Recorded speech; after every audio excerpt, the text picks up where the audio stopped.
Europe 1. Vous écoutez Culture Média sur Europe 1, 9h30, 11h avec Jean-Pierre Foucault et votre invité ce matin, Jean-Pierre. Ce matin, je reçois le recordman absolu des jeux télé. Je suis déçu car il ne vient pas de Qui veut gagner des millions, à quelques milliers d'euros près. Ouais.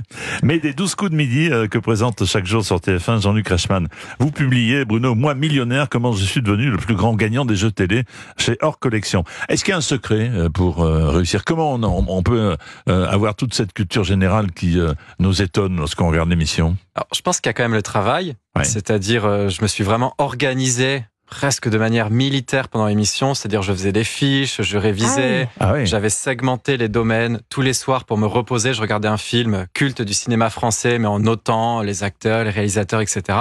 Donc ça a limite été mon travail et toute une organisation pendant des mois. Et après il y a aussi la passion, l'intérêt, c'est-à-dire que si on apprend bêtement des choses qui nous intéressent pas, on va très vite les oublier. C'est le principe du bachotage. Alors que si on est vraiment intéressé par ce qu'on lit et par ce qu'on apprend, on retient plus facilement. Donc voilà, toujours se passionner et être curieux. Est-ce qu'on peut dire que vous savez tout sur tout?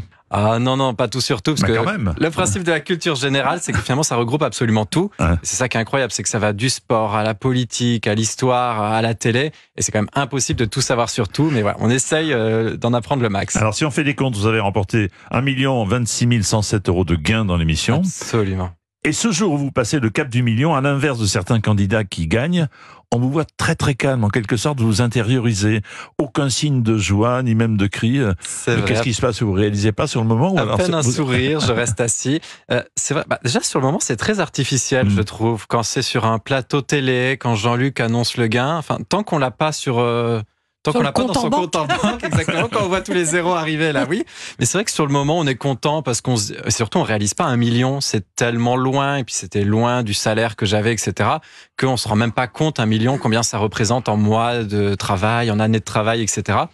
Donc il a fallu que je me pose, que je prenne ma calculette, que je divise et que je me rende compte que je venais de gagner plus de 40 ans de travail d'un coup. Et donc là, on prend vraiment la réalité. Sauf que, il faut expliquer que ce million d'euros comprend de l'argent, mais aussi de nombreux cadeaux. C'est-à-dire que vous avez, par exemple, accrochez-vous, gagné 9 voitures. 9 voitures. Je dis bien 9 voitures. Qu'est-ce que vous en avez fait de ces voitures? Alors, il faut un grand garage au début pour les stocker, parce que vraiment, souvent, les gens s'imaginent que c'est un peu faux et qu'en fait, on reçoit de l'argent. Mais non, on reçoit vraiment les cadeaux qu'ils nous offrent. Et donc, du coup, il faut immatriculer les voitures, les assurer, les ramener à Toulouse, d'où je suis originaire. Donc, on a fait beaucoup de kilomètres avec mon beau-père pour les récupérer.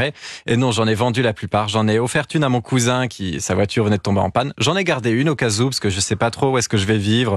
Donc ça peut toujours servir. Mais non, j'ai vendu 7 voitures, parce qu'elle commençait à prendre de la place dans le jardin de mes parents. Ouais.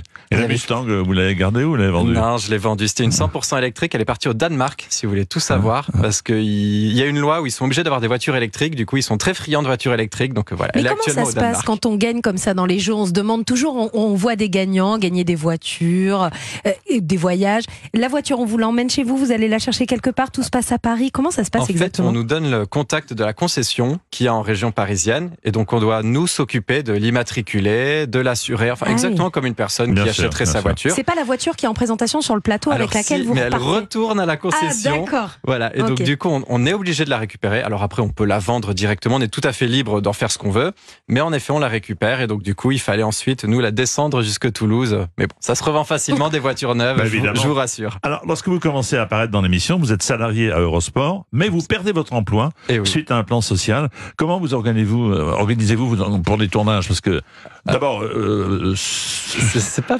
c'est assez compliqué de dire tiens, je viens de perdre ma place et je suis un jeu télé, non? Oui, tout est arrivé en même temps finalement. Du coup, au début, c'est presque un mal pour un bien, parce qu'au début, il faut s'organiser.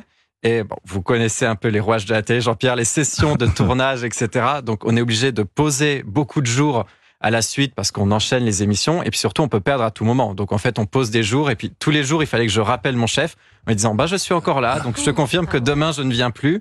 Donc, il y avait quand même, en termes de logistique et d'organisation, c'était un petit peu compliqué.